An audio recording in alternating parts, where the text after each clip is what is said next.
Hello all, welcome to LTX classes. ఈరోజు the Hindu analysis చూడండి అమ్మా. ద హిందూ అనాలిసిస్ డేట్ ఎంత ఈరోజు 28/3/2022.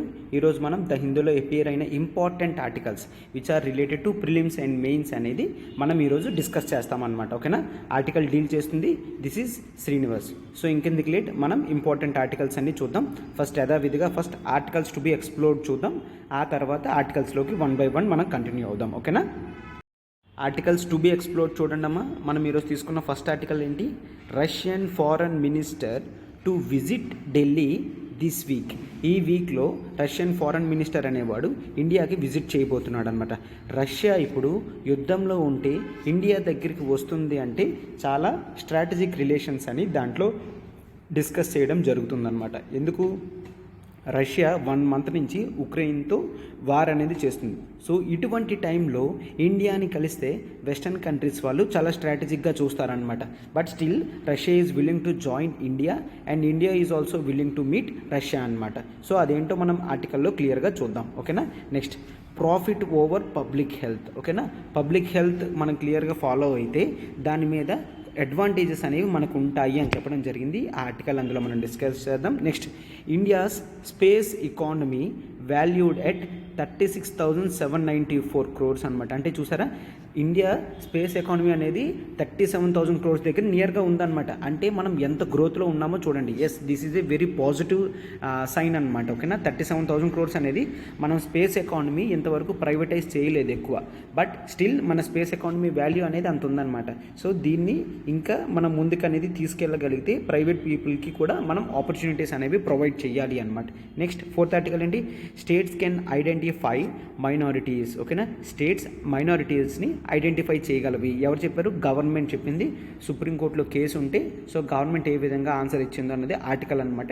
ఇది మనకి పాలిటీలో చాలా ఇంపార్టెంట్. అది అక్కడ మనం డిస్కస్ చేద్దాం. Next, India UAE okay trade pact likely from May 1st. May 1st నుంచి ఇండియా యుఏఈ ట్రేడ్ ప్యాక్ట్ రీసెంట్గా చేసుకోవడం జరిగింది కదమ్మా. ఇంపోర్ట్స్ మీద ట్రేడ్స్, టారిఫ్స్ ఇవన్నీ కూడా తగ్గించడం, ఇవన్నీ కూడా మనకి అందులో వస్తాయి అన్నమాట. ఈ ట్రేడ్ ప్యాక్ట్ May 1st నుంచి స్టార్ట్ అవ్వచ్చు అన్నట్టు చెప్తున్నారనమాట. ఓకేనా? ఎస్. సో ఇప్పుడు మనం ఆర్టికల్స్ అన్ని 1 by 1 డీల్ చేద్దాం. ఒక్కసారి చూడండి అమ్మా. చూడండమ్మా, మనము ఎల్టీఎక్స్ క్లాసెస్ నుంచి మనం ఏ కోర్సెస్ ఆఫర్ చేస్తున్నాం? UPSC offline, UPSC online, APPSC, TSPSC group 1. ఓకేనా? యూపీఎస్సీ ఆఫ్లైన్ మనం ఎక్కడెక్కడ ఉన్నాం? యూపీఎస్సీ ఆఫ్లైన్ మనం హైదరాబాద్ అశోక్ నగర్లో ఉంటున్నాము. తర్వాత విశాఖపట్నంలో ఉంది. తర్వాత శ్రీకాకుళంలో కూడా ఉందమ్మా. శ్రీకాకుళంలో కూడా ఉంది. ఓకేనా? హైదరాబాద్లోని, విశాఖపట్నంలోని, శ్రీకాకుళంలో మనకి ఆఫ్లైన్ బ్రాంచెస్ అనేవి ఎల్టీఎక్స్ క్లాసెస్వి ఉన్నాయి. యూపీఎస్సీ ఆన్లైన్ కూడా మనం ప్రొవైడ్ చేస్తున్నాము. యూపీఎస్సీ ఆఫ్లైన్లో మీకు both GS plus SI paper అన్నీ కూడా కవర్ అవుతాయి. Okay, GS plus SI paper అన్నీ కూడా మీకు కవర్ అవుతాయి. మొత్తం కోర్స్ ప్యాకేజ్ వచ్చేసి కేవలం 70,000 రూపీస్ మాత్రమే. కేవలం 70,000 రూపీస్ మాత్రమే. ఇక్కడ చూసారా, మనం హరియప్ బోర్డు అనేది పెట్టడం జరిగింది.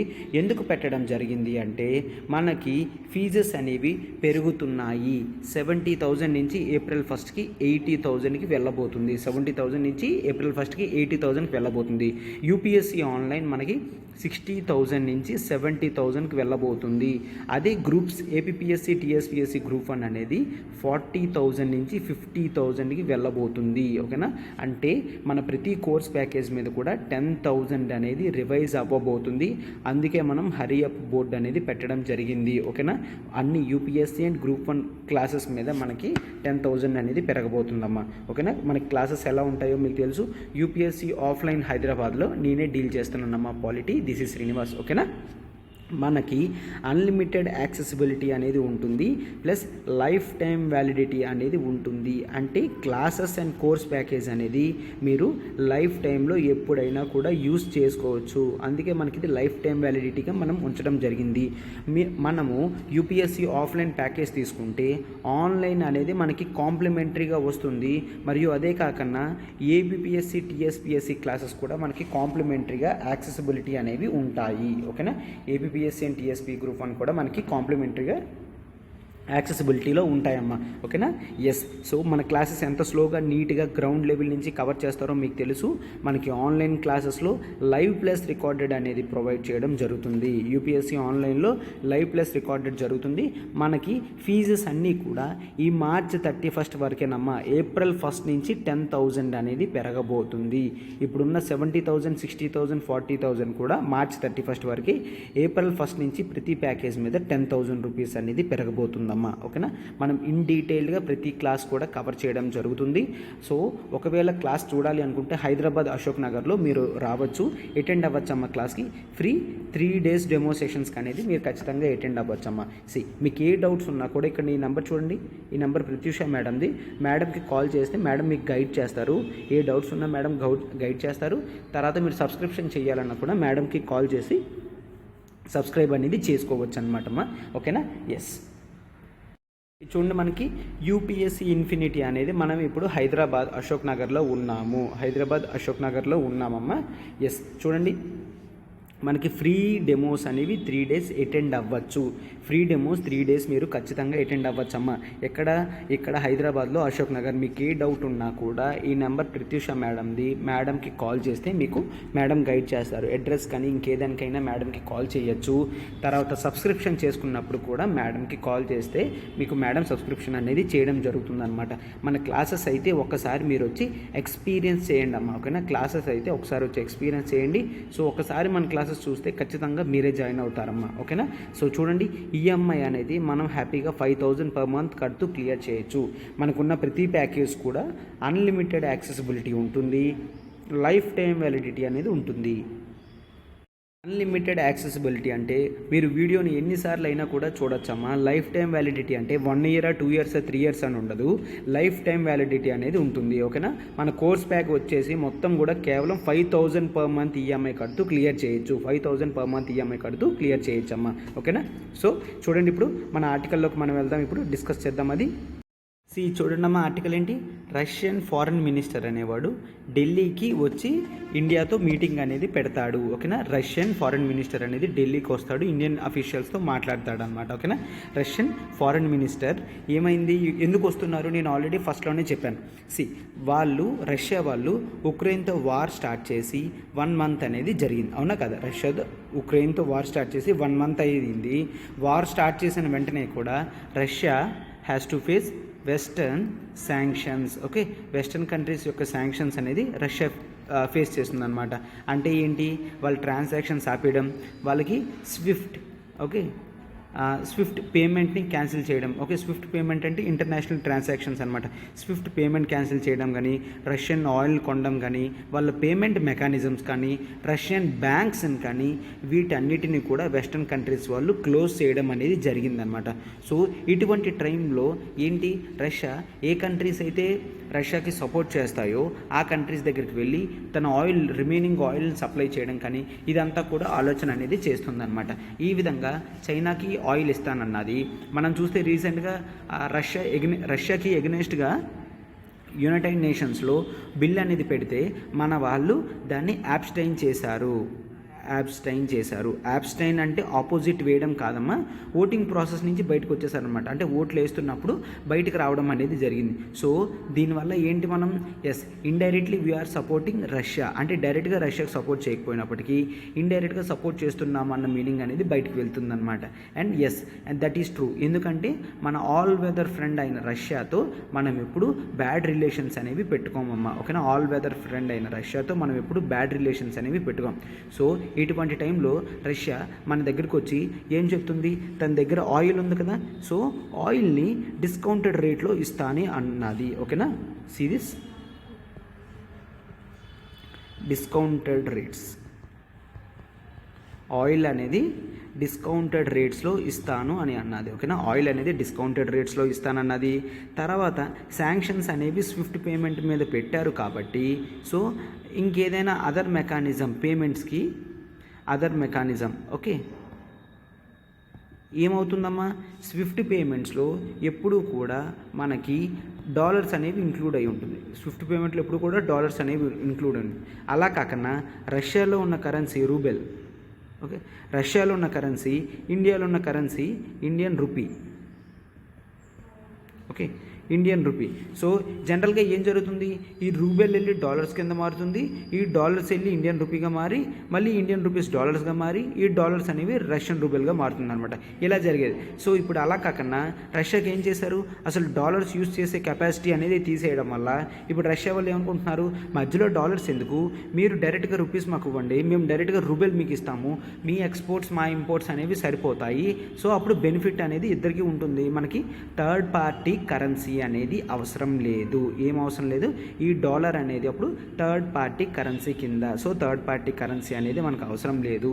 ఇంకా అదేవిధంగా మరింకా military hardware, okay, military hardware అనేది ఎక్కువ పుష్ చేయడం గురించి రష్యా ఇండియాకి వస్తుందన్నమాట. సో ఈ టైంలో మనము ఒక స్పెషల్ కమిటీ కూడా పెట్టాము. రీసెంట్గా నరేంద్ర మోడీ గవర్నమెంట్ ఏం చెప్పారు అంటే, వెస్టర్న్ కంట్రీస్ వాళ్ళు రష్యా మీద శాంక్షన్స్ వేశారు. ఆ శాంక్షన్స్ వల్ల ఏంటి, రష్యన్ ఆయిల్ అనేది యూరోపియన్ కంట్రీస్ వాళ్ళు కొనలేరు. రష్యా చాలా ఎక్కువ ఆయిల్ ప్రొడ్యూస్ చేస్తుంది డేలో, కాబట్టి అది ప్రొడ్యూస్ చేసినంత కూడా సేల్ చేయాలి. సేల్ చేయకపోతే డిమాండ్ పడిపోతుందన్న బాధతో, సో ఆటోమేటిక్గా ప్రైసెస్ తగ్గిపోతాయి అనే బాధతో ఏంటి, ఈ కంట్రీస్తో అగ్రిమెంట్ చేసుకుంటుంది అనమాట. అంటే ఏంటి, డిస్కౌంటెడ్ రేట్స్కే ఇస్తుంది. ముందు వరకు ఎంత ఉండేదమ్మా, డాలర్ 60 రూపీస్ ఉన్న బ్యారెల్ ఒకసారి రష్యా వార్ ప్రకటించిన తర్వాత డాలర్ 110+ వెళ్ళిపోయింది అనమాట. డాలర్ 110+ వెళ్ళిపోయింది. ఇప్పుడు డిస్కౌంటెడ్ రేట్స్లో ఇవ్వడం అంటే ఏంటి, డాలర్ 80 రూపీస్కో 90 రూపీస్కో ఇచ్చినా ముందు దానికన్నా ప్రాఫిటే, ఆల్రెడీ ముందు దానికన్నా రష్యాకు ప్రాఫిటే. బట్ మనం డాలర్ 110 రూపీస్ పెట్టి సౌదీ అరేబియా నుంచి వాటి నుంచి తెచ్చుకునే బదులు డాలర్ 80 రూపీస్ పెట్టి రష్యా నుంచి తెచ్చుకోవడం బెస్ట్ కదా. మనకు కొంత సేవ్ అనేది అవుతుంది, పీపుల్ మీద భారం అనేది తగ్గుతుంది. సో అందుకని ఇంటర్నేషనల్ లెవెల్లో ఇండియా ఏం చెప్పింది అంటే, ఎస్ మేము వీళ్ళ ప్రాసెస్ అనేది కన్సిడర్ చేస్తున్నాము, ఒకవేళ మాకు నచ్చినట్టయితే వాళ్ళ పేమెంట్ మెథడ్ కానీ లేదంటే ఈ ఆయిల్ ఇచ్చే ప్రాసెస్ కానీ మాకు నచ్చితే మేము ఓకే చెప్తాము. ఆల్రెడీ అగ్రిమెంట్స్ అనేవి జరిగాయి. ఎవరెవరు జరిగాయి, bank of Russia, okay, bank of రష్యాకి, రిజర్వ్ బ్యాంక్ ఆఫ్ ఇండియాకి, వీళ్ళందరికీ అగ్రిమెంట్స్ అనేవి జరిగాయి. ఎందుకు, రష్యన్ కరెన్సీ రూబెల్లా నుంచి ఇండియన్ రూపీకి, ఇండియన్ రూపీ నుంచి రూబెల్లాకి మార్చడానికి అనమాట. ఓకేనా. సో మనం ఇది ఎలాగ ఈ కాన్సెప్ట్ వచ్చింది కాబట్టి ఇండియా రష్యా ఏ విధంగా టెక్నికల్ రిలేషన్స్ అనేవి పెంచుకుంటున్నాయి. మనకి హిస్టారికల్ నుంచి రష్యాతో రిలేషన్స్ అనేవి బాగానే ఉన్నాయమ్మా. హిస్టారికల్ నుంచి రష్యాతో రిలేషన్స్ బాగానే ఉన్నాయి. మనకి ఎక్కువ మిలిటరీ రిలేషన్స్ అనేవి ఎక్కువ ఉన్నాయి. మిలిటరీ రిలేషన్స్ ఎక్కువ ఉన్నాయి ఎందుకంటే ఫస్ట్ నుంచి ఇండియా ఇండిపెండెన్స్ వచ్చినప్పటి నుంచి ఇండియా ఈ స్టేజ్లో ఉంది అంటే దానికి కారణం రష్యా చాలా వరకు హెల్ప్ అనేది చేస్తుంది. ఓకే, చాలా ఇంపార్టెంట్ క్రూషియల్ మిలిటరీ హార్డ్వేర్ అవన్నీ కూడా ఇండియాకి ఇచ్చి సపోర్ట్ చేస్తుందన్నమాట. ప్లస్ మనకి ల్యాండ్ కరెక్ట్గా ప్రాసెస్ లేదు కాబట్టి వాటర్ సోర్సెస్ కానీ ట్రేడ్ రిలేషన్కి అనమాట, ట్రేడ్ రిలేషన్కి వాటర్ సోర్స్ కానీ ల్యాండ్ రూట్స్ కానీ సరిగ్గా లేకపోవడంతో రష్యా నుంచి మనకు అంత ట్రేడ్ రిలేషన్స్ అనేవి స్ట్రాంగ్గా లేవు. స్ట్రాంగ్గా మనకి మిలిటరీ రిలేషన్స్ మాత్రమే ఉన్నాయమ్మా. సో మిలిటరీ హార్డ్వేర్ అనేది ఎక్కువ ఎక్స్పోర్ట్ చేస్తుంది రష్యా ఇండియాకి. Not only military relations, nuclear రిలేషన్స్లో కూడా. For example Kudankulam, okay, Kudankulam nuclear power project in తమిళనాడులో కుదంకులంలో న్యూక్లియర్ పవర్ ప్రాజెక్ట్ అంటే ఆ న్యూక్లియర్ పవర్ స్టేషన్ నుంచి ఎలక్ట్రిసిటీ అనేది తయారు చేస్తారమ్మా ఆ కుదంకులం పవర్ స్టేషన్ నుంచి. అదంతా కూడా రష్యన్ సపోర్ట్తోనే మనము కన్స్ట్రక్షన్ చేయడం జరిగింది. ఓకేనా. న్యూక్లియర్లో రష్యాకి తన ఓన్ క్యాపబిలిటీస్ అనేవి ఉన్నాయన్నమాట. సో ఆ బెనిఫిట్ కూడా ఇండియా పొందడం జరుగుతుంది. అంటే స్ట్రాటజిక్ ఇష్యూస్లో రష్యా ఇండియాని నమ్ముతుంది. లేదంటే అంత ఇంపార్టెంట్ మిలిటరీ అలాంటి ఎక్విప్మెంట్స్ అన్నీ కూడా అందరికీ రష్యా ఇవ్వదు. అంటే ఇండియాని తన బ్రదర్లా చూసుకుంటుంది రష్యా. ఎస్, మనం కూడా రష్యాతో రిలేషన్స్ అవన్నీ కూడా నీట్గానే మెయింటైన్ చేస్తున్నామమ్మా. సో అందుకనే ఇప్పుడు చూడండి కొన్ని రిలేషన్స్ చెప్తాను. అందులో రష్యా ఇండియాకి సపోర్ట్ చేస్తుంది, ఇండియా మిలిటరీ హార్డ్వేర్ అనేది తెచ్చుకుంటుంది అనమాట. ఫర్ ఎగ్జాంపుల్ ఇక్కడ నేను రాస్తాను, అవి రాసుకోండి అమ్మా. Akula class submarines, okay, Akula class submarines, okay. Classes అనేవి నేమ్స్ నార్మల్గా సబ్మెరైన్స్ అనమాట. అకులా క్లాస్ సబ్మెరైన్స్ అనేది 21,000 crore ప్రాజెక్ట్. ఇది ఇది ఆల్రెడీ స్టార్ట్ అయింది. 2026 కల్లా సబ్మిట్ చేస్తాము అని, ఓకేనా. 2026 కల్లా సబ్మిట్ చేస్తాము అని. ఆ తర్వాత AK-203 assault rifles, okay. AK-203 assault rifles అనేవి. ఎన్ని assault rifles? 7 lakh rifles. Okay. ఎన్ని రైఫిల్స్ అమ్మా? Total 7 lakh AK-203 assault rifles for the cost of 12,000 crores. 12,000 కోట్లకి 7 lakh అసాల్ట్ రైఫిల్స్ అనమాట. అంటే నథింగ్ బట్ గన్స్ లాంటివి అనమాట. ఓకేనా. AK-203. Next కమావ్ helicopters. ఓకే, చూడమ్మా. కమావ్ KA-226 కమావ్ KA-226 హెలికాప్టర్స్ కూడా మనకి రష్యాతో అగ్రిమెంట్ ఉన్నది, రష్యా తయారు చేసిస్తానని.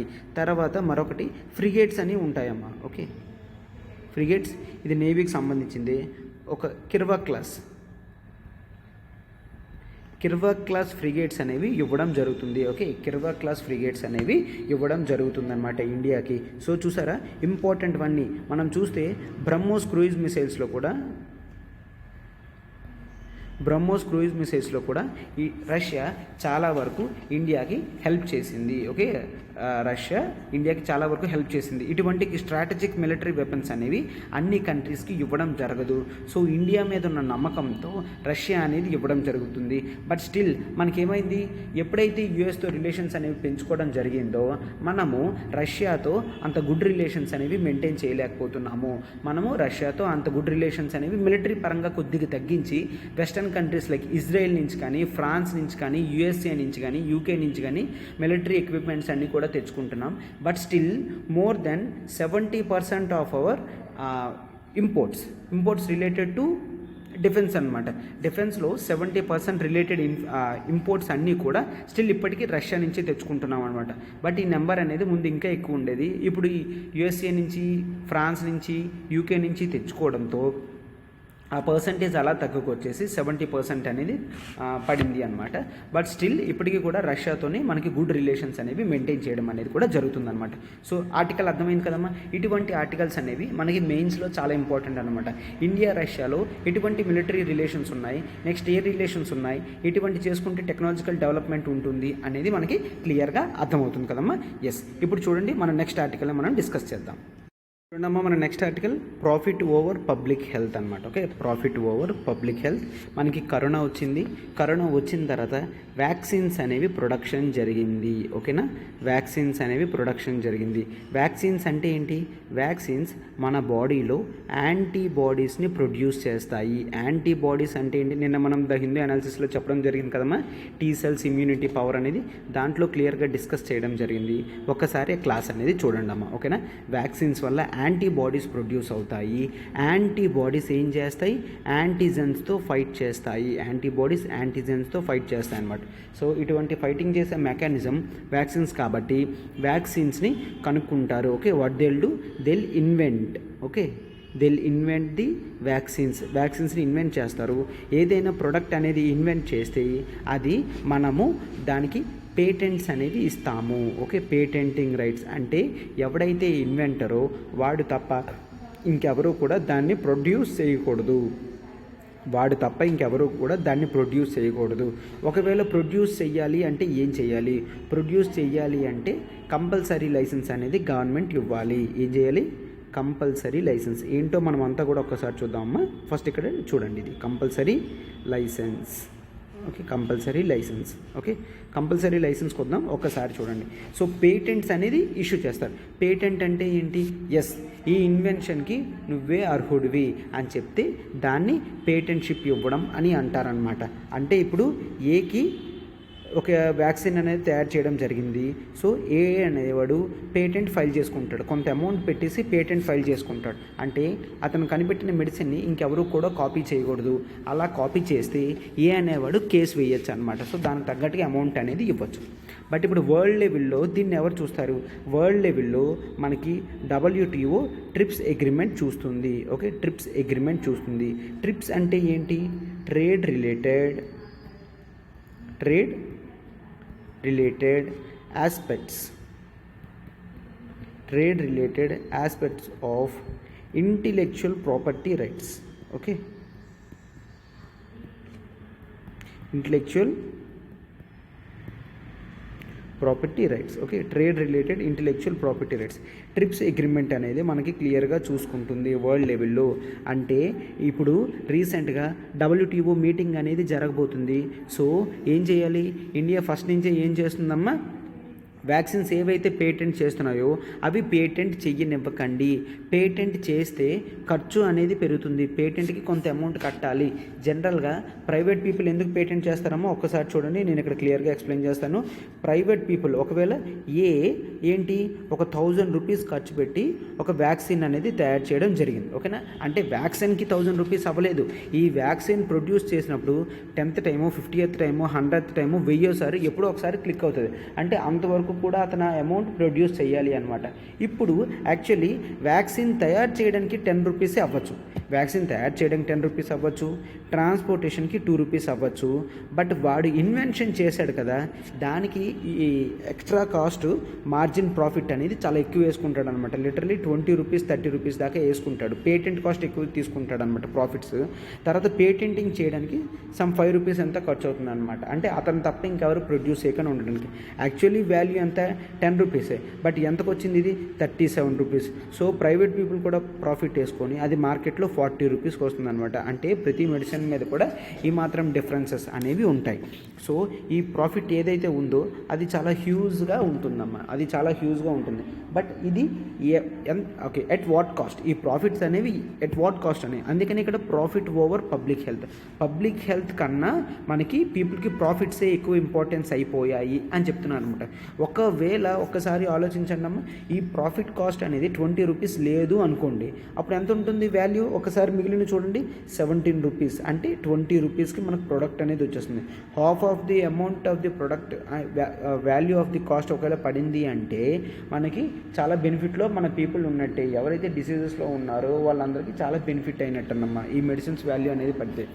India and south Africa first నుంచి చూడండి, India and south Africa first నుంచి వర్కౌట్ చేస్తున్నాయమ్మా. ఖచ్చితంగా ఏంటి మనకి ఈ ట్రిప్స్ ఏదైతే అగ్రిమెంట్ ఉందో అది వర్కౌట్ చెయ్యొద్దు. ఖచ్చితంగా పీపుల్కి బెనిఫిట్ రావాలి అంటే ఏం చేయాలి? జనరిక్ వెర్షన్ దించాలి. Okay, generic version already patent చేసుకున్న తర్వాత ఒక దాని మీద కాపీరైట్ తీసుకున్న తర్వాత మరొకరు దాన్ని ఎలా ప్రొడ్యూస్ చేస్తారన్నది ఈ కంపల్సరీ లైసెన్సింగ్లో ఏం జరుగుతుంది అంటే గవర్నమెంట్ అనేది పీపుల్ అవసరం గురించి, ఓకేనా, పీపుల్స్ ఇంట్రెస్ట్తోని ఏం చేస్తారు, ఓకే పేటెంట్స్ అనేవి అవసరం లేదు, పేటెంట్ హోల్డర్కి చెప్పకుండా కూడా మీరు వ్యాక్సిన్స్ అనేవి తయారు చేయండి. వీడు 20 రూపీస్ ఎందుకు వేశాడమ్మా? తను అన్ని రోజులు ఇన్వెన్షన్ చేశాడు, డాక్టర్లకు ఎక్కువ ఇచ్చాడనే కదా. సో అదే నార్మల్ ఒక వ్యక్తికి ఆల్రెడీ ఈ ఫార్ములా అనేది కనిపెట్టిన తర్వాత ఆ ఫార్ములా తయారు చేయడానికి మనకి ఎక్కువ అవ్వదు అనమాట. సో అందుకనే కంపల్సరీ లైసెన్సింగ్ లాంగ్ టర్మ్లో పీపుల్ అందరికీ బెనిఫిట్ అవుతుంది కదా అన్నట్టు దీన్ని తయారు చేయడం అనేది జరిగిందనమాట. బట్ ఇప్పుడు చూస్తే ఏమైంది, ఫస్ట్ EU కానీ USA కానీ ఒప్పుకోలేదు. బట్ ఇప్పుడు యూరోపియన్ యూనియన్ అనేది ఒప్పుకున్నది, పేటెంట్ వేవర్ ఇస్తాను అని చెప్పేసి చెప్పడం అనేది జరిగిందనమాట. ఓకేనా. సో ఇప్పుడు కాకపోతే ఆ డిస్కషన్స్లో మన ముందైతే ఏదైతే స్ట్రాంగ్గా పెట్టడం జరిగిందో అదంతా క్లియర్ అయిపోయింది అని చెప్పి చెప్తున్నాను అనమాట. ఆ పాయింట్స్ ఒకసారి డిస్కస్ చేద్దాం. చూడండి అమ్మా, ఫస్ట్ వన్ జనరల్గా ఏంటి, వేవర్ వీక్నెస్ అని పెట్టడం జరిగిందనమాట. ఏం జరుగుతుంది, మనం ఓన్లీ పేటెంట్ వేవర్ తీయడానికి ఓన్లీ కోవిడ్-19 వ్యాక్సిన్స్ గురించి అడగడం జరిగింది. ఓన్లీ వ్యాక్సిన్స్, కోవిడ్-19 వ్యాక్సిన్స్ మాత్రమే వేవర్ అనేది ఇస్తున్నారు. అంటే పేటెంటింగ్ చేయకన్నా వేవర్ ఇస్తారు అనమాట. ఓకేనా, వేవర్ అంటే పేటెంటింగ్ ఉన్నా కూడా మీరు దాన్ని ప్రొడ్యూస్ చేయొచ్చు. ఓకేనా, అది ఓన్లీ కోవిడ్-19 వ్యాక్సిన్కి ఇచ్చారు తప్ప అదర్ కోవిడ్ ప్రొడక్ట్స్కి ఇవ్వలేదు. అదర్ కోవిడ్-19 ప్రొడక్ట్స్కి ఇవ్వడం జరగలేదు. ఓకేనా, వేవర్లో. సో ఇప్పుడేంటి మనకి అందులో ఫర్ ఎగ్జాంపుల్ ఒక కేస్ స్టడీ లాంటిది ఇవ్వడం జరిగిందనమాట. ఏంటి మనకి బ్యార్సిటినిబ్ అనే మెడిసిన్ అనేది మనకి కోవిడ్ వచ్చిన పేషెంట్స్లో యూజ్ చేస్తాము. బట్ ఈ వెర్షన్ అనేది మనకి జనరిక్ వెర్షన్లో లేదు. ఓకే, జనరిక్ వర్షన్లో లేదు. జనరిక్ వర్షన్లో లేదు అంటే అర్థం ఏంటి? ఈ బారిసిటిన్ బి అనేది చాలా కాస్ట్తో కూడుకున్నది. బారిసిటిన్ బి అనేది చాలా కాస్ట్తో కూడుకున్నది, నార్మల్ పీపుల్ ఎఫర్ట్ చేయలేరు. బట్ ఇది కోవిడ్-19లో చాలా ఇంపార్టెంట్. అందుకని కేవలం కోవిడ్-19 వ్యాక్సిన్స్ అనకన్నా ఓవరాల్ కోవిడ్-19 ప్రొడక్ట్స్ అంటే మనకి ఇటువంటి మెడిసిన్స్ కూడా జనరిక్ మెడిసిన్స్లో రావడం జరుగుతుంది. అప్పుడు నార్మల్ పీపుల్ బెనిఫిట్ అవుతారు అని చెప్పేసి చెప్పడం జరిగిందనమాట. సెకండ్ పాయింట్లో ఏం చెప్తున్నారు?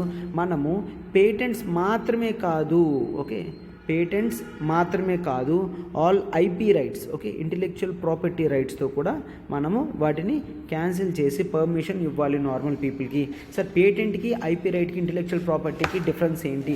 పేటెంట్ రైట్ అంటే ప్రాసెస్ ఎలా జరుగుతుందో ఒక బాడీకి చెప్పి ఆ బాడీకి చెప్తారనమాట, మేము ఈ ప్రాసెస్ కింద తయారు చేసి ప్రొడక్ట్ అనేది తయారు చేస్తున్నాం, ఒకవేళ ఎవరైనా దీన్ని వైలేట్ చేస్తే వాళ్ళ మీద మేము కంప్లైంట్ అనేది పెడతాము అని చెప్పడం అనేది జరగడాన్ని పేటెంటింగ్ అంటారు. But what is meant by IP right? IP రైట్లో టెక్నికల్ డీటెయిల్స్ ఇవన్నీ కూడా ఉంటాయన్నమాట. ఇంటెలెక్చువల్ ప్రాపర్టీ రైట్స్, ఒక ప్రోడక్ట్ తయారు చేసినప్పుడు ఉండాల్సిన టెక్నికల్ డీటెయిల్స్ అంతా కూడా ఐపీ రైట్స్లో వచ్చింది.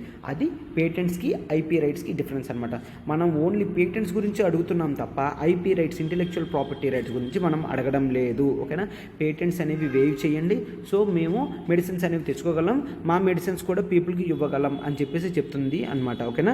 నెక్స్ట్ చూడండి అమ్మా, ఇది చాలా ఇంపార్టెంట్. ఏంటి అసలు ఈ ప్రాసెస్, ఈ డ్రాఫ్ట్ లైన్ అంతా కూడా ఎట్లా ఉందంట? పెద్ద మార్పులు చేర్పులు ఏం లేవు, అప్పట్లానే ఉంది. అంటే ముందు ఏ విధంగా అయితే ఇట్లాగా ఐపీ వాటికి చేంజ్ చేయడానికి వేవర్కి ఒప్పుకునేవారు కాదు, ఇప్పుడు కూడా అంత బెనిఫిట్ లేదు అని చెప్పడం అనేది జరుగుతుందన్నమాట. ఏం చెప్తున్నారు? ఈ కంపల్సరీ లైసెన్సింగ్ అనేది చాలా లాంగ్ లెంత్ ప్రాసెస్లో ఉంది, సో టైం డిలే అవుతుంది, మరియు ఇంకా సర్టిఫికేషన్ ఓకే అవ్వడానికి కూడా లేట్ అవుతుంది అని చెప్పేసి కూడా చెప్పడం జరిగిందనమాట. And last point, fourth point ఏం చెప్తున్నారు? ఏ కంట్రీ అయినా, డెవలపింగ్ కంట్రీస్ వరల్డ్ లెవెల్లో, వరల్డ్ ఎక్స్పోర్ట్స్లో 10% లోపల మాత్రమే వాళ్ళు ఉంటేనే ఈ వేవర్ అనేది దొరుకుతుంది. ఒకవేళ 10% దాటి ఉంటే అంటే వరల్డ్ మొత్తం వ్యాక్సిన్స్ అన్ని కంట్రీస్ కూడా ప్రొడ్యూస్ చేసిన కంట్రీస్ అన్నీ కూడా ఎక్స్పోర్ట్ చేస్తున్నాయి. ఆ ఎక్స్పోర్ట్ చేసే నెంబర్ అనేది ఒక 10 crore ఉంది అనుకోండి, అంటే 10%, అంటే ఏ కంట్రీ కూడా 1 crore కన్నా దాటి ఉండకూడదు. ఒకవేళ 1 crore దాటి వ్యాక్సిన్స్ అనేవి అవుట్ సైడ్ ది కంట్రీ వెళ్తున్నాయి అంటే వాళ్ళకి వేవర్స్ అనేవి ఇవ్వరు, కేవలం వాళ్ళకి అలవెన్స్ మాత్రమే ఉంటుంది తప్ప వేవర్స్ అనేది ఇవ్వరు. సో ప్రైజెస్ అనేవి తక్కువ, ముందులానే ప్రైసెస్ అనేవి ఉండడం జరుగుతుంది. సో ఓకేనా, చూసారా? సో ఇవి ప్రాబ్లమ్స్ అనమాట. సో ఇప్పుడు ఇండియాకి ఏం చెప్తున్నారంటే, ఒకప్పుడు ఏ విధంగా అయితే హెచ్ఐవి ఎయిడ్స్ వచ్చినప్పుడు 2003లో చేశారో మళ్ళీ అదే మిస్టేక్ అనేది చేస్తున్నారు. ఇటువంటి మిస్టేక్స్ చేస్తే మనకి లోకల్ మ్యానుఫ్యాక్చరింగ్ క్యాపబిలిటీ అనేది తగ్గిపోతుంది. Local manufacturing capability, okay, local manufacturing capability అనేది తగ్గిపోతుంది. ఇది తగ్గిపోతే మనకు చాలా ఇంపార్టెంట్ అని చెప్పి, చాలా ఇబ్బంది అని చెప్తున్నారనమాట. సో లాంగ్ టైంలో ఇండియా నేషన్ గ్రో అవ్వాలి, స్టాండర్డ్ అవ్వాలి, సెల్ఫ్ రిలయన్స్ అవ్వాలి మెడిసిన్స్లో, చైనా మీద ఆధారపడకుండా ఉండాలి అంటే ఇప్పుడే మనము డెసిషన్స్ అనేవి తీసుకోవాలి అని చెప్తున్నాను అనమాట. సో ఇది మెయిన్ ఆర్టికల్ అని చెప్పేసమ్మా. ఈ ఆర్టికల్ అనేది చాలా ఇంపార్టెంట్, ఇది మనకి మెయిన్స్ పర్స్పెక్టివ్లోని చాలా ఇంపార్టెంట్ అనమాట. ఎందుకంటే మనకి పబ్లిక్ హెల్త్ అనేది కాన్సెప్ట్ ఉంది కదా. సో పబ్లిక్ హెల్త్ అన్నప్పుడు మీరు ఈ కేస్ స్టడీ ఇలాంటిది కావాలంటే ప్రజెంట్ చేసుకోవచ్చమ్మా. ఎస్, ఇప్పుడు చూడండి మన నెక్స్ట్ ఆర్టికల్లోకి మనం వెళ్దాం. ఈ ఆర్టికల్ అనేది India's space economy valued at 36,794 crores అనమాట. ఈ ఆర్టికల్ అనేది మనకి మెయిన్స్ రిలేటెడ్లోని జనరల్గా ఇటువంటి డేటా అనేది ఇంపార్టెంట్, సో అందుకనే ఆర్టికల్ అనేది సెలెక్ట్ చేయడం జరిగిందనమాట. ఇండియన్ స్పేస్ ఎకానమీకి చాలా ఇంపార్టెంట్ రోల్ అనేది ఉందన్నమాట, ఓకేనా? ఇండియన్ స్పేస్ ఎకానమీని ఎవరు లీడ్ చేస్తున్నారు ఇండియాలో? ఇస్రో. ఒకసారి చూడండమ్మా, ఎవరు లీడ్ చేస్తున్నారు? ISRO, Indian space research organisation అనేది ఇండియన్ స్పేస్ ఎకానమీని లీడ్ చేస్తుంది అనమాట. అంటే వేరియస్ శాటిలైట్స్ లాంచ్ చేయడం కానీ, కమ్యూనికేషన్ ఇవి కానీ లాంచ్ చేయడం కానీ, వీటన్నిటిలో కూడా ఇస్రో అనేది చాలా ఇంపార్టెంట్ రోల్ అనేది ప్లే చేస్తుంది అనమాట. సో స్పేస్ అసెట్స్ పెరగడం వల్ల ఎకానమీ అనేది గ్రో అవుతుంది, ఓకే? స్పేస్ అసెట్స్ అనేవి పెరగడం వల్ల, అంటే చూడండి, space assets is directly proportional to growth of economy అనమాట. Growth of economy. సార్ ఎందుకు అలా చెప్తున్నారు అంటే స్పేస్ ఎసెట్స్ అంటే ఏంటి, మనము ఒక శాటిలైట్ కానీ లాంచ్ వెహికల్ కానీ లాంచ్ చేయాలి. శాటిలైట్ అనేది పెట్టడం వల్ల మనకి కమ్యూనికేషన్ అనేది పెరుగుతుంది.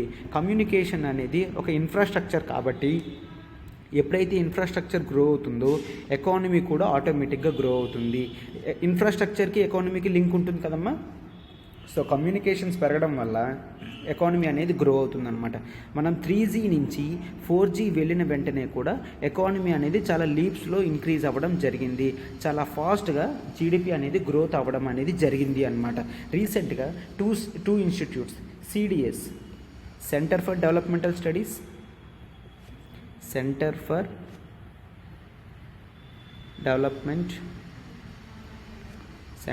డెవలప్మెంట్ స్టడీస్, తర్వాత IIST, Indian institute of space science, Indian institute of space science and technology, Indian institute of space science and technology, ఈ రెండు కూడా కలిపి ఒక గ్రూప్ లాగా స్టడీ చేసి ఇండియన్ స్పేస్ ఎకానమీ వాల్యూ అనేది ఆ 36,794 crore చెప్పడం జరిగింది. రూపీస్ 36,794 crore ఈ రెండు ఇన్స్టిట్యూట్స్ కూడా స్టడీ చేసి చెప్పడం అందనమాట. బట్ ముందు ఇయర్స్ కన్నా వాల్యూ తగ్గినప్పటికీ కూడా ఓవరాల్గా బాగానే మెయింటైన్ చేస్తున్నాము అన్నట్టు చెప్పడం జరిగిందనమాట. ముందు ఇయర్స్లో అవి లిటరల్లీ 42,000 crores దగ్గర ఉండేవి. 42,000 crores దగ్గర ఉండేవి. బట్ ఇప్పుడు 36,000 crores వచ్చింది. ఎందుకు వచ్చింది? ముందు బడ్జెటరీ రిసోర్సెస్ అనేవి ఎక్కువ ఇవ్వడం జరిగేది. బట్ లాస్ట్ 2 years కరోనా ఎప్పుడైతే వచ్చిందో అప్పటి నుంచి బడ్జెటరీ ఎలొకేషన్ అనేది తగ్గింది. బడ్జెటరీ ఎలొకేషన్ అనేది తగ్గడం వల్ల మనకి ఓవరాల్ స్పేస్ ఎకానమీ వాల్యూ కూడా 36,794 crore పడడం జరిగింది. బట్ పడినప్పటికీ కూడా మనకి జీడిపిలో చూస్తే జీడిపిలో ఎంత పర్సెంటేజ్ అమ్మా? 0.26%. ఓకే, జీడిపిలో 0.26% అనమాట. ఓకే, సో ఇంత ఉండడం వల్ల మనకి బెనిఫిటే అని చెప్తున్నారనమాట. సో మన జీడిపిలో ఎక్కువ పర్సెంటేజ్ పర్వాలేదు, బాగానే ఉంది. ఇండియా జీడిపి వైజ్ చూసుకుంటే చైనా కన్నా జీడిపి పర్సెంటేజ్ చూసుకుంటే చైనా కన్నా, జర్మనీ కన్నా, ఇటలీ కన్నా, జపాన్ కన్నా మనం ఎక్కువే ఇవ్వడం జరుగుతుంది. బట్ USA, రష్యా కన్నా తక్కువే. సార్ చైనా ఏంటి, చైనా ఎక్కువ కదంటే పర్సంటేజ్ అమ్మ. ఇప్పుడు చూడండి పర్సంటేజ్, ఇప్పుడు మన జీడిపి 100 రూపీస్ అనుకోండి, దాంట్లో 0.26% అంటే ఎంత? 26 పైసా, రైట్? 26 పైసా. అదే చైనా జీడిపి తీసుకున్నారనుకోండి, అది 1000 రూపీస్లో వాళ్ళు 0.10% తీసుకున్నా అది ఎంత వస్తుందమ్మా? Literally 1 rupee, right? 1 రూపీ. 26 పైసా ఎక్కువ, 1 రూపీ ఎక్కువ. 1 రూపీ ఎక్కువ. ఓవరాల్ బడ్జెట్ ఎలొకేషన్ చైనాది ఎక్కువ అయినప్పటికీ కూడా పర్సంటేజ్ చూస్తే ఇండియాది ఎక్కువ.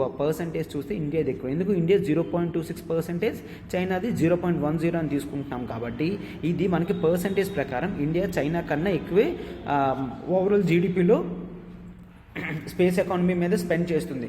బట్ ఇన్ జనరల్గా చూసుకుంటే చైనా కన్నా అమౌంట్ తక్కువే. ఓవరాల్ పర్సంటేజ్లో చూస్తే USA, రష్యా హైయెస్ట్లో ఉంటే ఆ తర్వాత ఇండియా అనేది ఎక్కువ స్పెండింగ్ చేసే ప్లేస్లో అనేది ఉంది అని చెప్తున్నారనమాట. స్పేస్ ఎకానమీ అనేది చాలా ఇంపార్టెంట్. ఈ ఇండస్ట్రీని అసలు నెగ్లెక్ట్ చేయకూడదు. స్పేస్ ఎకానమీ ఎంత బాగా గ్రో అయితే ఎకానమీ అనేది అంత బాగా గ్రో అవుతుందని చెప్పేసి ఆర్టికల్లో ఇవ్వడం జరిగిందమ్మా. ఇది ఇంపార్టెంట్. మనకి మెయిన్స్ ఆన్సర్ రైటింగ్స్లోని, ప్రిలిమ్స్ క్వశ్చన్స్లో కూడా space economy, space related objects, assets గురించి, వాటి గురించి ఇవ్వడం అనేది ఎక్కువ చేస్తూ ఉంటాడు. మనం దీని మీద కాస్త కాన్సన్ట్రేషన్గా ఉండాలమ్మా. ఎక్కడైనా మెయిన్స్ ఆన్సర్లో కనుక మీకు వచ్చింది అనుకోండి స్పేస్ ఎకానమీ వాల్యూ అని, అప్పుడు మీరు 36,794 crores అని రాసి ఆ ఇన్స్టిట్యూట్స్ పేరు అనేది మీరు రాయొచ్చు అనమాట.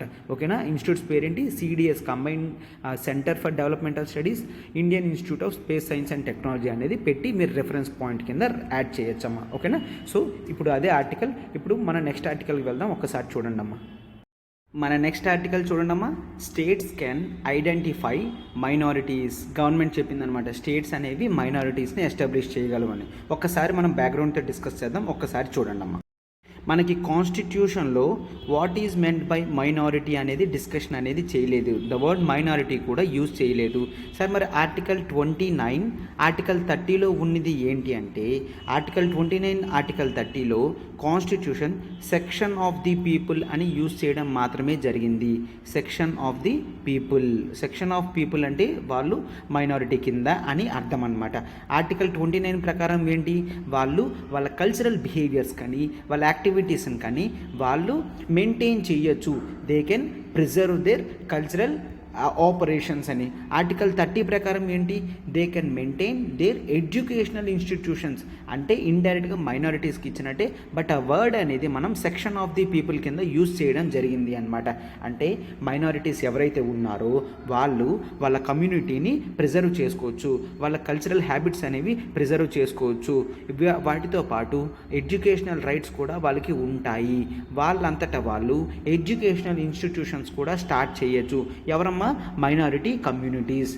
ఓకే, అయితే ఈ మైనారిటీ కమ్యూనిటీస్ అనేవి ఎవరు డిక్లేర్ చేస్తారు? జనరల్గా మీరు చూస్తే మనకి నేషనల్ మైనారిటీస్ కమిషన్ యాక్ట్ అనేది ఉందన్నమాట. ఒకసారి చూడండి అమ్మా, national minorities commission, national minorities commission act 1992. Okay, national minorities commission act or national commission for minorities act ఏదైనా ఒకటి 1992. ఈ బాడీ నుంచి మనకి నేషనల్ కమిషన్ ఫర్ మైనారిటీస్ అనే స్టాట్యూటరీ బాడీ అనేది పుట్టిందనమాట. వీళ్ళు ఏం చూస్తారు, మైనారిటీస్ ప్రొటెక్షన్ గురించి చూస్తారనమాట. ఈ మైనారిటీస్ అంటే ఇక్కడ ఎవరు, లింగ్విస్టిక్ మైనారిటీసా? No, these are religious minorities. These are religious minorities అన్నమాట. బట్ ఒక్కసారి చూస్తే రిలీజియన్లో వాళ్ళు కొన్ని ఏరియాస్లో కొంతమంది మేజర్గా ఉన్నవాళ్ళు కొన్ని ఏరియాస్లో వాళ్ళు మైనారిటీస్ కింద అవుతారు. అందుకే జనరల్గా ఏంటి, section 2C of national minorities commission యాక్ట్లో సెంట్రల్ గవర్నమెంట్ డిక్లేర్ చేస్తుంది అని చెప్పడం జరిగిందనమాట. సెంట్రల్ గవర్నమెంట్ డిక్లేర్ చేస్తుంది అని చెప్పడం జరిగితే అడ్వకేట్, ఇక్కడ ఆర్టికల్ ప్రకారంగా చూస్తే ఒక అడ్వకేట్ అశ్విని ఉపాధ్యాయ్, ఒకసారి చూడండి, ఐ రైట్, ఒక అడ్వకేట్ అశ్విని ఉపాధ్యాయ్ ఇతను ఏం చెప్పారు అంటే, సెంట్రల్ గవర్నమెంట్ ఎక్కువ పవర్స్ అనేవి తీసుకొని స్టేట్స్కి పవర్స్ ఇవ్వట్లేదు అని చెప్తున్నారనమాట. ఎందుకు, కొంతమంది ఫాలోవర్స్ ఆఫ్ జుడాయిజం కొన్ని స్టేట్స్లో అనమాట, Judaism and Bahaism and next Hinduism. Okay, అంటే ఆఖరికి హిందూయిజం కూడా మైనారిటీ ఉన్నాయి కొన్ని ఏరియాస్లో. ఆ ప్లేసెస్ ఏంటి, ఆ స్టేట్స్ చూడండి అమ్మా, మిజోరాం. ఎందుకు, మిజోరాంలో క్రిస్టియానిటీ ఎక్కువ. సో హిందూయిజం అనేది ఇండియా మొత్తం మేజర్గా ఉన్నప్పటికీ కానీ మిజోరాంలో తక్కువ. టేక్ లక్షద్వీప్, లక్షద్వీప్లో ముస్లిమ్స్ అనేవాళ్ళు ఎక్కువ మంది అనమాట, అంటే హిందూయిజం తక్కువ. ఇంకా నెక్స్ట్ కాశ్మీర్, నెక్స్ట్ నాగాల్యాండ్. ఈ స్టేట్స్ అన్నీ చాలా ఇంపార్టెంట్ అమ్మా.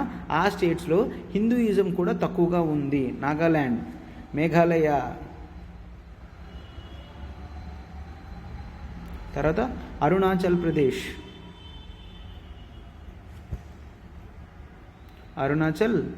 ప్రదేశ్, ఆ తర్వాత పంజాబ్, ఇంకా మణిపూర్. అంటే నార్త్ ఈస్ట్ స్టేట్స్ చూస్తే మ్యాక్సిమం స్టేట్స్ అన్నీ కూడా కవర్ అయిపోతాయి. ఓకేనా, అంటే అస్సాం లేదు కదా, ఎస్ అస్సాం లేదు కదా.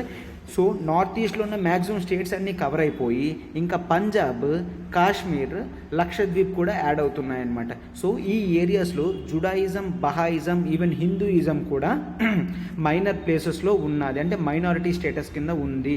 సో అటువంటప్పుడు స్టేట్స్ అనేవి ఏం చెయ్యాలి అని చెప్పేసి అశ్విని ఉపాధ్యాయ్ ఏం అలా చెప్తే సెంట్రల్ గవర్నమెంట్ అంటుందన్నమాట, ఏంటని, నో నో నో నో, మేము చెప్పడమే కాదు, స్టేట్స్ కూడా కావాలి అనుకుంటే ఆ రిలీజియస్ కమ్యూనిటీస్ని ఆ స్టేట్స్లో మైనారిటీస్ కింద డిక్లేర్ చేయొచ్చు. మైనారిటీస్ కింద డిక్లేర్ చేస్తే వాళ్ళకి కొంత స్పెషల్ అడ్వాంటేజ్ అనేది ఉంటుందన్నమాట.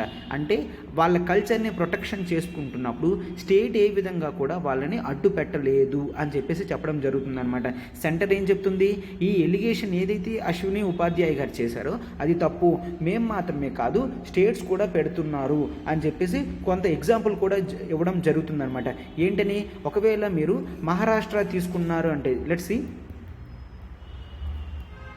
మహారాష్ట్రలో జూ కమ్యూనిటీ ఏదైతే ఉందో దాన్ని వాళ్ళు మైనారిటీ రిలీజియన్ కింద ఆ స్టేట్లో డిక్లేర్ చేసుకోవడం కూడా జరిగింది.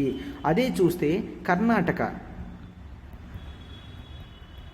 కర్ణాటక కూడా అందులో లాంగ్వేజ్ అనమాట, లాంగ్వేజెస్ రిలేటెడ్ టు ఉర్దూ కానీ, తెలుగు కానీ, తులు కానీ, మలయాళం కానీ, ఈ లాంగ్వేజెస్ అన్నిటినీ కూడా మైనారిటీ లాంగ్వేజెస్ కింద ఆ స్టేట్ అనేది డిక్లేర్ చేసింది.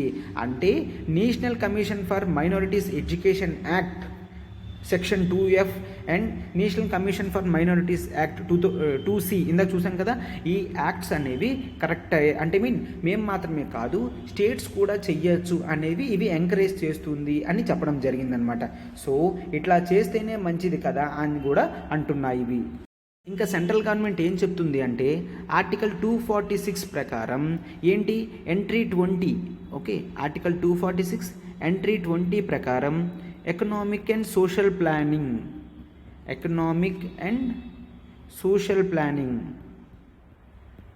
అనేది కాంకరెంట్ లిస్ట్లో ఉంది. ఏ లిస్ట్లో ఉంది, కాంకరెంట్ లిస్ట్ అంటే ఏంటమ్మా, కాంకరెంట్ లిస్ట్లో ఉన్న సబ్జెక్ట్స్ అనేవి బోత్ సెంటర్ చెయ్యొచ్చు, స్టేట్ కూడా చెయ్యొచ్చు. అంటే ఇక్కడ ఈ ఎకనామిక్ అండ్ సోషల్ ప్లానింగ్ ఏదైతే ఉందో ఇది ఎవరికమ్మా, జనరల్గా టు ప్రొటెక్ట్ ఇంట్రెస్ట్స్ ఆఫ్ మైనారిటీస్ని ప్రొటెక్ట్ చేయడానికి ఈ ఎకనామిక్ అండ్ సోషల్ ప్లానింగ్ అనేది చేయడం జరిగింది. ఇది కాంకరెంట్ లిస్ట్లో ఉంది అంటే అర్థం ఏంటి, ఇది జనరల్గా సెంటర్ అండ్ స్టేట్ చేయగలది కాబట్టి ఇక్కడ స్టేట్ చెయ్యొద్దు అని మేము ఎక్కడ కూడా ఎప్పుడూ చెప్పలేదు, కేవలం సెంటర్ మాత్రమే చేస్తుందని మేము ఎప్పుడూ ఎక్కడా చెప్పలేదు అని సెంటర్ సుప్రీంకోర్టులో వాదన అనేది వినిపించిందనమాట. అంటే మేము ఆర్బిట్రరీ పవర్స్ అనేది చేతుల్లోకి తీసుకోలేదు, స్టేట్స్ కూడా వెసులుబాటు ఇచ్చాము అని చెప్తుందనమాట. ఇంతవరకు సెంటర్ ఓన్లీ 6 రిలీజియస్ కమ్యూనిటీస్ మాత్రమే డిక్లేర్ చేయడం జరిగింది under National commission for minorities Act. National commission for minorities Act 1992 ప్రకారం కేవలం మేము ముస్లిమ్స్ని, అంటే ఇండియా వైడ్లో ముస్లిమ్స్ని, క్రిస్టియన్స్ని, సెంట్రల్ గవర్నమెంట్ చెప్తుందమ్మా, ముస్లిమ్స్ని, క్రిస్టియన్స్ని, సిక్ కమ్యూనిటీని, బుద్ధిస్ట్స్ని, నెక్స్ట్ పార్సీ కమ్యూనిటీని, ఇవి రాసుకోండి, ఇవి చాలా ఇంపార్టెంట్. పార్సీ కమ్యూనిటీని అండ్ నెక్స్ట్ లాస్ట్ 6 కమ్యూనిటీస్ అన్నాను కదా, ఈ జైన్ కమ్యూనిటీని మాత్రమే ఇండియా మొత్తం మైనారిటీస్ కింద డిక్లేర్ చేయడం జరిగిందనమాట. అంటే ఇండివిజువల్ స్టేట్స్కి మేము ఆ పవర్ లేకుండా చెయ్యట్లేదు, ఇండివిజువల్ స్టేట్స్ కూడా కావాలి అనుకుంటే ఎక్కడైతే ఆ స్టేట్లో మైనారిటీ కమ్యూనిటీస్ ఉన్నాయో వాళ్ళు డిక్లేర్ చెయ్యొచ్చు అని చెప్పడం అనేది జరిగిందనమాట. ఇది ఆర్టికల్. సో మనం బ్యాక్గ్రౌండ్తో సహా మొత్తం డిస్కస్ చేయడం అనేది జరిగిందమ్మా. ఈ మాత్రం ఎగ్జామ్కి సరిపోతుంది. రేపు పొద్దున్న ఎగ్జామ్లో రాసినప్పుడు కూడా మీరు ఈ national commission for minorities Act 1992 గురించి ప్లస్ స్టేట్ అనేది నేషన్ సెంటర్ అనేది ఈ 6 రిలీజియస్ మైనారిటీస్ గురించి మాత్రమే డిక్లేర్ చేయడం జరిగింది. కాన్స్టిట్యూషన్లో జనరల్గా సెంటర్ ఎప్పుడూ కూడా లింగ్విస్టిక్ మైనారిటీస్ గురించి చెప్పడం జరగలేదు. లింగ్విస్టిక్ మైనారిటీస్ గురించి అసలు కాన్స్టిట్యూషన్లో ఎక్కడ మెన్షన్ చేసి లేదా సార్ అంటే నో. ఆర్టికల్ 350B అనేది special officer for linguistic minorities అని ఉంటుందమ్మా. ఓకే, అదొక constitutional body, special officer for linguistic minorities. Okay, linguistic minorities. ఇలాగ ఈ బాడీ ఉంటుంది తప్ప ఈ బాడీలో ఎవరు లింగ్విస్టిక్ మైనారిటీ పీపుల్ అనేది ఎప్పుడు కూడా గవర్నమెంట్ అనేది కాన్స్టిట్యూషన్లో పెట్టలేదు, కాన్స్టిట్యూషన్ కూడా ఇవ్వలేదు అనమాట. ఓకేనా, ఇది మైనారిటీస్ గురించి ఇన్ టోటల్ మనం కాన్స్టిట్యూషన్ పర్స్పెక్టివ్లో మెయిన్స్ పర్స్పెక్టివ్లో చూస్తే సరిపోతుందమ్మా. ఎస్, ఇప్పుడు మన లాస్ట్ ఆర్టికల్ ఆఫ్ ద డేని డిస్కస్ చేద్దాం. చూడండి, లాస్ట్ ఆర్టికల్ చూడండి అమ్మా. India UAE trade pact likely from May 1st. First trade pact అంటే ఏంటో చూసి ఇప్పుడు రీసెంట్గా ఇండియాకి యూఏఈకి ట్రేడ్ ప్యాక్ట్ అనేది జరిగిందనమాట. ఆ బెనిఫిట్స్ అవన్నీ కూడా ఒకసారి చూద్దాం, క్లియర్గా అబ్జర్వ్ చేయండి అమ్మా. What is the meaning of trade pact? Trade pact, trade అంటే ఏంటి? ఒక కంట్రీ ఏ అనే కంట్రీ బి అనే కంట్రీతో ట్రేడ్ రిలేషన్ చేసుకుంటే దాన్ని ట్రేడ్ ప్యాక్ట్ అని అంటాము. ఓకే, ఒక కంట్రీ వేరొక కంట్రీ ట్రేడ్ రిలేషన్స్ అని చేస్తే దాన్ని ట్రేడింగ్ అని అంటాం. ఓకేనా, ఆ ట్రేడింగ్ అయినప్పుడు ఒక కంట్రీ మరొక కంట్రీ మీద టారిఫ్స్ అనేవి పెడుతుంది. సార్ టారిఫ్ అంటే ఏంటి? ఓకేనా, ఏ అనే కంపెనీ చాక్లెట్ అనేది తయారు చేసింది. ఆ చాక్లెట్ కాస్ట్ ఎంత?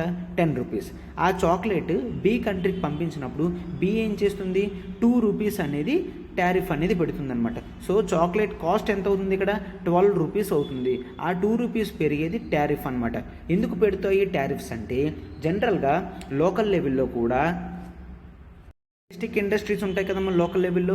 ఆ డొమెస్టిక్ కంట్రీస్ కూడా 10 రూపీస్కే చాక్లెట్ ప్రొడ్యూస్ చేస్తుంది అనుకోండి, మీరు 10 రూపీస్కే ప్రొడ్యూస్ చేస్తున్నారు అనుకోండి, మనకు జనరల్గా ఒక హ్యాబిట్ ఉంటుంది కదా, ఇంపోర్టెడ్ చాక్లెట్ తింటున్నాను నేను అనేసి. సో అట్లాగ ఉంటుంది అని కాబట్టి ఈ టారిఫ్ అనేది వేస్తే ఇది 12 రూపీస్కి వెళ్తుంది. డొమెస్టిక్ లెవెల్లో ప్రొడ్యూస్ చేసే చాక్లెట్ 10 రూపీస్కే దొరుకుతుంది. డైరెక్ట్గా పీపులే డెసిషన్ అనేది తీసుకుంటారనమాట. ఏంటని 10 రూపీస్ చాక్లెట్ తినాలా, 12 రూపీస్ చాక్లెట్ తినాలా అని. ఓకేనా, సో అందుకనేసి టారిఫ్స్ అనేవి వేయడం జరుగుతుంది. ఎప్పుడైతే 10 రూపీస్ చాక్లెట్ 12 రూపీస్కి వెళ్ళిపోయిందో దీని డిమాండ్ అనేది కొద్ది పడుతుంది. దీని ప్రైసెస్ పెరగడం వలన దీని డిమాండ్ అనేది తగ్గుతుంది. ఒకవేళ ఆలోచించండి, 12 రూపీస్ది కాస్త 10 రూపీస్కి దొరుకుతుంది అంటే దీని డిమాండ్ అనేది ఖచ్చితంగా పెరుగుతుంది. మనకి ట్రేడ్ రిలేషన్స్ అనేవి కూడా పెరుగుతుంది అనమాట. సో టారిఫ్ని తగ్గిస్తే ఖచ్చితంగా మన రిలేషన్స్ అనేవి, కంట్రీ రిలేషన్స్ అనేవి పెరుగుతుంది అని ఒక ఇది అనమాట. ఓకేనా, సో ఇప్పుడు మీకు ఇది అర్థమైంది కాబట్టి ఇప్పుడు ఏంటి, రీసెంట్గా ఇండియాకి యుఏఈకి ఒక ట్రేడ్ ప్యాక్ట్ అనేది జరిగింది. దాన్నే మనం CEPA అని అంటాము. ఏంటది? Comprehensive economic partnership agreement.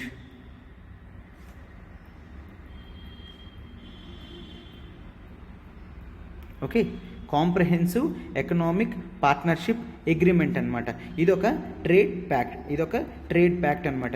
దీని ప్రకారం ఏంటి అంటే, మనము ఇంతవరకు జనరల్గా ఇండియా నుంచి యుఏఈకి పంపించేది, దుబాయ్కి పంపించేది ట్రేడ్ $60 అంటే మొత్తం $60 బిలియన్ ఇద్దరికి ట్రేడ్ అంటే మనం పంపించేది వాళ్ళు మనకు పంపించేది ఎంతమ్మా? ఇది 60 బిలియన్. అందులో ఇండియా పంపించేదంతా $26 బిలియన్ అంటే వాళ్ళదంతా $34 బిలియన్ అనమాట.